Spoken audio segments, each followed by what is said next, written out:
Hello everyone, it's Dave here from SavedX. And I'm Sophie. And last night, Nintendo showcased an indie presentation called Indie World. This was the one from the 10th of December 2019, and they just showcased a whole bunch of indie games, and we've watched it, haven't we? Yep, we have. And so we're now going to just go through every trailer we saw and just say what we thought of them. So the first one they showed was Sports Story. What did you think of this? I think I played Golf Story and I loved it. I still haven't finished it. I'm in a tricky part, but I think Sports Story looks amazing, and there's so much you can do more with Sports Story, it looks like. So I think, I'm definitely up for that. I haven't completed Golf Story either. I'm not as far as you are. Yeah. But I'm on the last area. Okay, that's cool. So this is a good excuse for you to get back into Golf Story, finish it before. I was like, when I saw that he hits the golf ball, I thought Golf Story sequel, brilliant. Yeah. And then it hits the tennis court, and then suddenly he's playing tennis, and I thought, oh, is this going to be called Tennis Story? But then suddenly there's volleyball and football, and he's whacking like a breeze block or a toast or whatever it is with a baseball bat. And I initially said Tennis Story when you showed me that bit. I was like, Tennis Story? Yes, and again, as I watched this separately to you, I showed this to you afterwards, and you had the same reaction as me, pretty much. But the only worry about it is, because it's not just the sports either, there's, as it said, there's like dungeons and espionage and things that he shows him knocking out a security camera with a golf club. Mm-hmm. I do worry, is this going to be a bit of a jack of all trades? I want that. I know, it's true, but usually when games try and include too much, you end up getting like just okay at all of them rather than being exceptional at one of them. I think it'll be alright, I don't, because there's so much you can do. I think that's what anyone wants in a game, where they can, get really stuck in. It's like when you choose a book, you want a really big book, don't you? You don't want a, little book. As long as the chapters are small, I'm alright. Right. It's easier to read then, isn't it? That's true. Yeah. Anyway, so but we know that they've got the golfing mechanics down to a T. Yeah. No pun intended.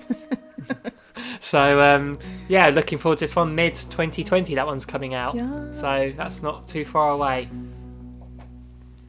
So the next game they showed off was Streets of Rage 4. So do you know much about Streets of Rage? No, I have not. I didn't know there was. You didn't know there were 4 of them. Yeah. Now, basically, Streets of Rage is a side-scrolling beat-em-up. There were 3 games of it on the Mega Drive. Mm-hmm. Basically, they're already on the Switch in the Mega Drive collection. And they're fun for side-scrolling beat-em-ups. You know what you're getting, really. And I knew this game existed, but I think this is the first time it's been said it's coming to Switch. It's the first time I've heard it's coming to Switch anyway. Oh, okay, yeah. So that's sort of for side-scrolling beat-em-up fans, that's pretty good. Yeah.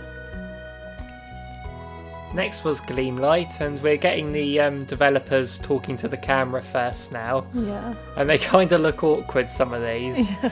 They as if they're clearly they seem to be reading off a thing rather than talking to the camera, but that's fair enough. They want to introduce their games. Yeah. So Gleam Light is, I don't know if it's a Metroidvania. I don't know. It kind of reminds me of Child of Light. Oh, its art style. Yeah. But in this one, it's like it's a stained glass window style art style, which it looks pretty cool. Yeah, I quite like that, doesn't it? But it reminds me of games like Hollow Knight and stuff like that.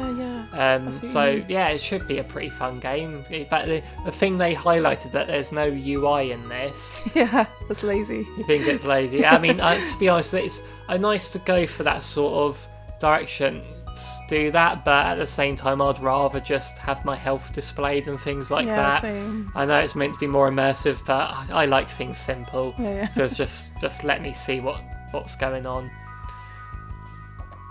And that is coming to the Switch early 2020. How early? We do not know. January. I don't know. Yeah. Next game was Bacon Switch, and the developer there liked to stuff his face as he was telling us about it. It's fitted in with the theme of bakery stuff, didn't it? Yeah, it did, yeah. I was half expecting Reggie to walk in and go, Bill, Bill, Bill!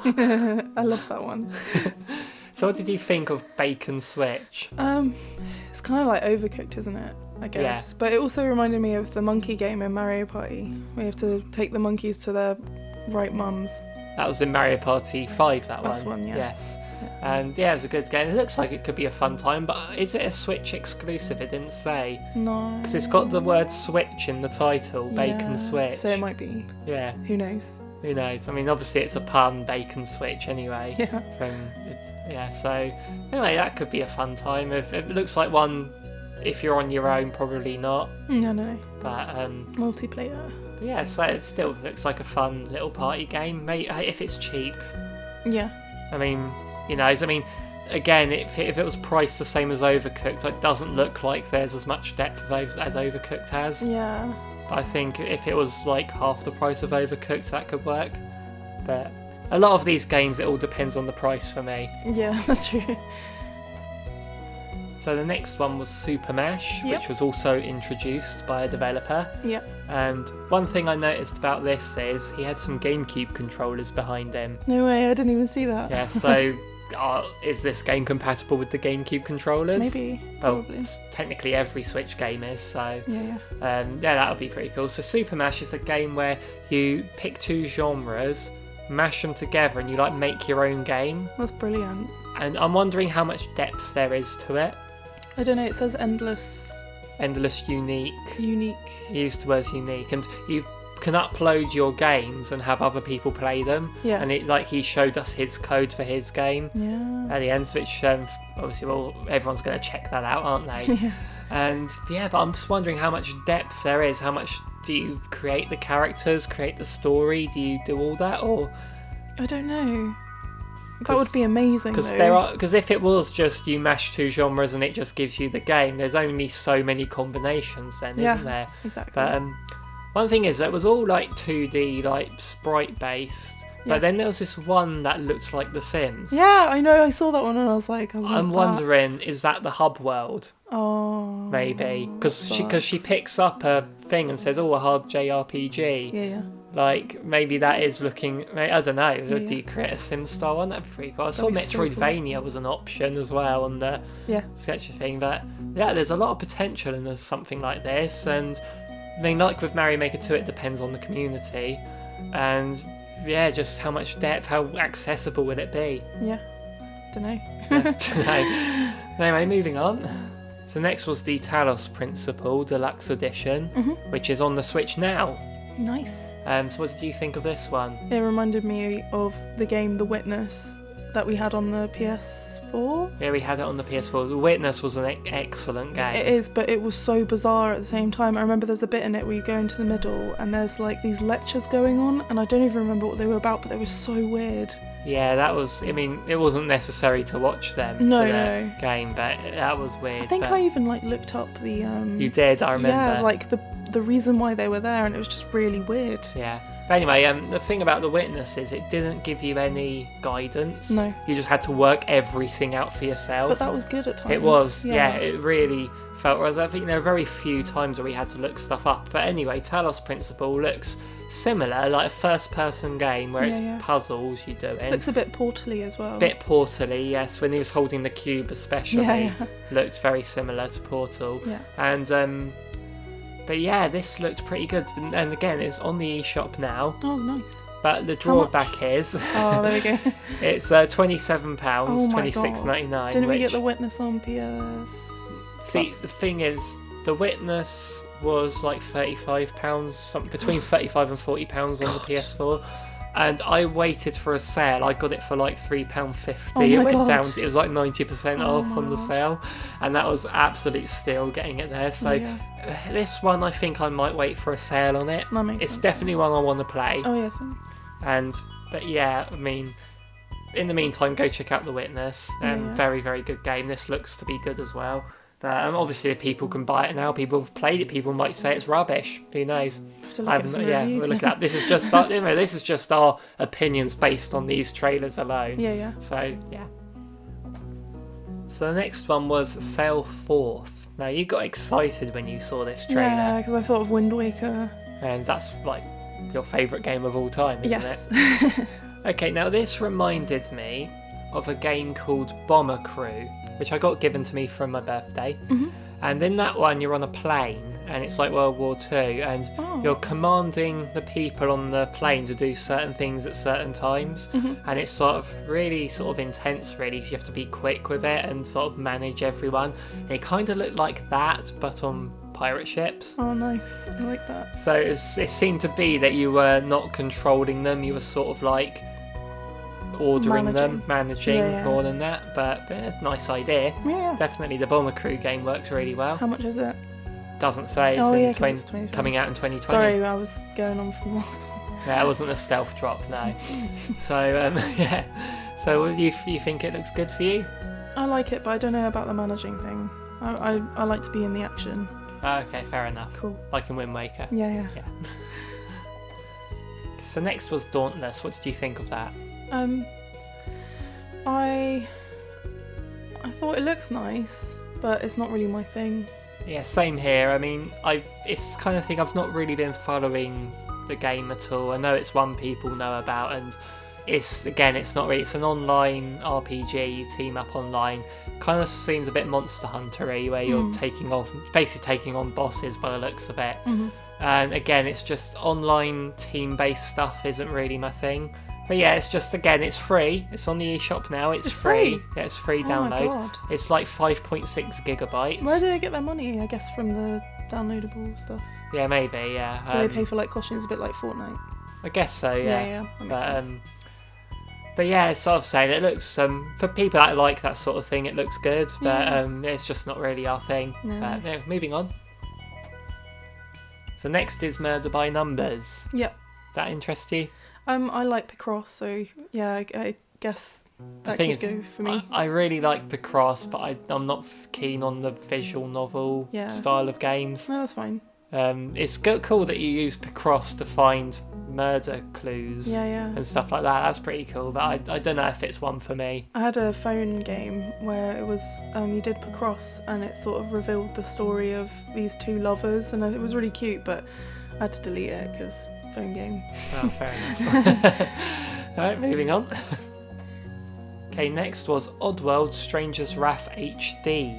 Yep. Now, he mentioned that this was a classic, the definitive way. I'd never heard of this game before. Me neither, no. But I'm very, very intrigued. I don't know what the reception was for the original, whether it was just a bad game or whether how well received it was. But I think this looks pretty good. You've basically got a crossbow and you've got like live ammunition. Literal live ammunition. Like rodents and bugs, and it's sort of like shooting them, which is a pretty cool idea. He's a bounty hunter, isn't he? Bounty hunter going around, and I liked how he said he doesn't take kindly to stuff when he don't take kindly to your kind. When we actually watched a certain South Park episode just yesterday of where they kept saying that in it, so that made us laugh.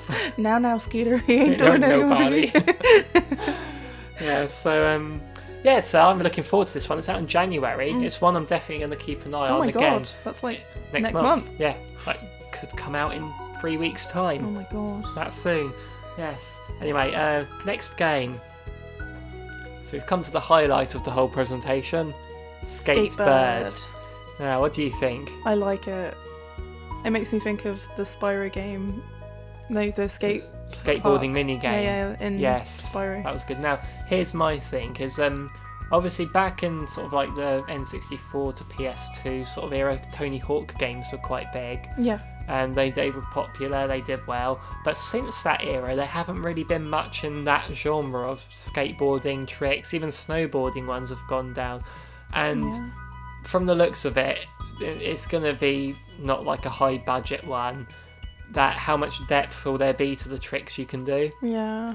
Like, will it be more Tony Hawk level, or will it be more Go Vacation skateboard mini game level? Go Vacation skateboard kind of basic. It will be basic. I do like that when I think it will be collectible, like the birds and stuff, right? Yeah, unlock the different birds. Now, here's the thing: is it looks. I mean, it doesn't look very polished, but it's a year till it releases. Yeah. So there's a lot, and I'm thinking, from what they showed us, how much more are they going to do to it in a year? I don't know. Like, it better look like a completely different game when it releases. No, because I like it. I like the way it looks. It's kind of, stylistic. Yeah, so unless it's just a concept trailer they showed, and That's so sad. there's still a lot more to go. But yeah, but again, I'm guessing it says late, so that could be September or October. That's true. That might not be a year away, but although one of the birds was wearing a Santa hat, which suggests December release. And another thing, going back to Tony Hawk, Yeah. there should be a hawk playable as one of the birds. Do you think they've got like gimmicky names? Oh, To do definitely. with skating. Definitely, That's yes. amazing. Definitely. I mean, the game is called Skatebird. Yeah. That's a pun in itself. But yeah, it's definitely one to keep an eye on. But I mean, if it's a cheap release, cheap, yes, and then it'd probably be worth looking at just to get a bit of a laugh. Yeah, definitely. Cool. Okay, so next was a game called Liberated, which is a timed exclusive for the Switch next year. Yeah. And 2020, doesn't say when in 2020. Now this has a very interesting art style. It's sort of like, it describes itself like a cyberpunk graphic novel, hand drawn, and you playing in the panels. Gameplay wise, it reminds me a bit of Counter Spy. Yeah, definitely. Because just when you was aiming the gun, you had that line showing where it was pointing. I'm sure Counter Spy is not the only game to do that. That's but kind of like the way it's, the black and white, the monochrome type. yeah, thing. that looks pretty cool. Yeah. No, it reminded me of Counter Spy with that. Yeah, and yeah, it says like mixing between stealth mechanics and platforming action as well. Yeah, and It says graphic novel. and like the story being told from different points of view. So Yep. they can have a lot of fun with that, I think. Yeah, I like the comic book thing, but I don't know if that would get annoying. There was a game on the Sega Mega Drive called Comic Zone, which it was like a side-scrolling beat 'em up where each sort of level was one of the panels in the comic, and Yeah. you clear the room, then you just swing to the next panel. Oh, That yeah. was pretty cool. Very hard game though. I can imagine. But that's kind of what I thought as well. That mixed with Counter Spy. Yeah, that looks pretty cool. Cool. Boyfriend Dungeon, go. It's mad. Very mad. So basically it's a dungeon crawler and your weapons can turn into cute boys. Cute hotties that are single Yeah, by the way, they're single. Yeah, in your so area. Does that interest you? I don't. To be honest, I don't know. Maybe. It's the way it was presented. I don't know. Would there be like a story and cutscenes? I guess so, yeah. Okay. But, That'd be. yeah. I don't know what to make of this. It's the way the lady was explaining it as well. It's just, oh man, yeah. It was the way it was presented. It's worth watching the trailer for that. So Dreamscaper, this one looks very interesting. Yeah, it's kind of beautiful. Yeah, it's like you go into the dream world, and basically you have the dungeons based on what you're dreaming about, I guess. But I didn't quite understand the concept, but Oh, they said into a depression of a young female subconscious. yeah. So I guess it's like Celeste, where she's fighting against her anxiety Yeah, as she's and- climbing the mountain. Yes, maybe it's like that, but in the dream world. Yeah. Sort of thing. Yeah, that does look pretty cool. Like the gameplay looked good. Yeah, sort of thing. I liked So it. I think it was really pretty. definitely one. It said a timed exclusive to consoles. It said, so I'm guessing it's that versus PC, I guess. So the next game disappointed me. Did it? The reason it disappointed me was because when the presenters were there, Yeah. you had all these Worms posters behind them. Good. So I thought, oh, a new Worms game, and then Ukulele was there behind them as well. I thought, oh, is it a You new? don't need another Worms game. They're Yes. all the same. You need more Worms games. No, you don't. Always need They're Worms games. rubbish. So, what did we get? We got a game called The Survivalists. Yes, and it's from the Escapist universe, which is a game I know about, but I've never played. I've heard of it too. Basically, this is like you're on a desert island and you're surviving. Yeah. And you're mining and crafting, because No. that's never been done in a game. So, what do you... I know this is more your sort of thing than mine. Yeah. So it kind of reminded me of that game. I haven't played it. I've just watched a lot of it on YouTube. But 1 Hour, 1 Life, where you're born to a mother, and you basically it's a survival game like this, which is called The Survivalists. And yeah, you do crafting in that. You have to collect certain things, and you die a lot in it. Was there combat? Because there was combat in this game they showed as well, I survivalist. can't remember. I think so, because I remember that you build like bows and arrows and stuff. So Okay. I think so. Was it more for hunting or? Well, yeah. So you're just trying to survive, really. Okay, so it sounds like, I mean, it looks good, but I mean, it's coming out 2020, which is obviously not a specific time. Yeah. But also coming out next year in March is Animal Crossing, Yeah. which is set on an island. Oh yeah. I feel like this one will be This will be different enough. different and nice as well. I like Animal Crossing set on an island, but like Animal Crossing something that you dip into every now and then. Yeah, you don't. It's a life simulator. It's not a. Whereas not. this is like a survival. I mean, Animal Crossing, you can just not eat, Yeah. and you'll be all right. Yeah, literally. like, so yeah, that's it. Looks good if you like that sort of thing. I'm sure you'd like this one more than me. Oh yeah, definitely. So yeah. So then they wrapped things up. Yeah, thank you very much for watching Thank and all you. that. Thank you, Kurt. She said at one point. So I didn't know we were listening to Kurt's, to be honest. Well said, Kurt. Yes, I don't know. something like that. Anyway, his name was Kurt. So that's the important thing here. Yeah. So, but then I knew there was 2 minutes left to go, and I knew there'd be a one more thing, One more thing. and it is a big thing as well, because I'm sure you're excited about this. Yeah. Axiom Verge is getting a sequel. He's been working on it for 4 years, and you love Axiom Verge, don't you? It's not really my thing. You've never played it, have No. you? So yeah, you're not excited for this one. But it got my attention, Axiom Verge, because Nintendo Life gave it 10 out of 10. No way. And yeah, so I thought for an indie title, there must be something to it. And I've not completed it. I've played a fair way because I didn't get it until the Switch. Mm-hmm. And I have enjoyed what I've played of it. But again, like with Golf Story, this is an excuse for me to complete the first one now. Yeah. It's like a Metroidvania, and your power-ups are like glitches. You sort of glitch your way, like in Wreck-It Ralph. Oh, okay. So it's kind of like that's what your power-ups are. So it's really cool. So I'm looking forward to that. So what are your 3 favourite games from this showcase? Go. Skatebird, Sports Story, and I guess the Survivalists. Okay, I'm gonna go with I'm gonna go with Sports Story. I'm gonna go with the Oddworld one, Stranger's Wrath. Yep. And also I might go with Skatebird as well because it looks so interesting. It's so cute. But Axiom Verge 2, that came up at the end, and I need to play for the first one again. So I can play Axiom Verge 2 and you can play the Survivalists. That sounds fair. So anyway, that was our thoughts on the indie world of the 10th of December 2019. Thank you very much for watching. Any more thoughts on this? No, I think I'm good. We didn't get... Oh! Where is Witchbrook? What is Witchbrook? Witchbrook is the Stardew Valley sequel. Well, it's not sequel, but you know. Basically the same developers. Where is Witchbrook? Where is Witchbrook? Is it called Witchbrook? Am I getting this wrong? Where is Witchbrook? It is in development. I know, for so long. I know. Well, you can play Stardew Valley in the meantime. Yeah, that's And War Groove is a Chucklefish game, Nah, so no, you no. can play that. not my thing. No? Okay. How do you know Witchbrook is? Because it's basically Harry Potter, but Stardew Valley. Fair enough. But so yeah, if you're into Stardew Valley, then Witchbrook could be for you.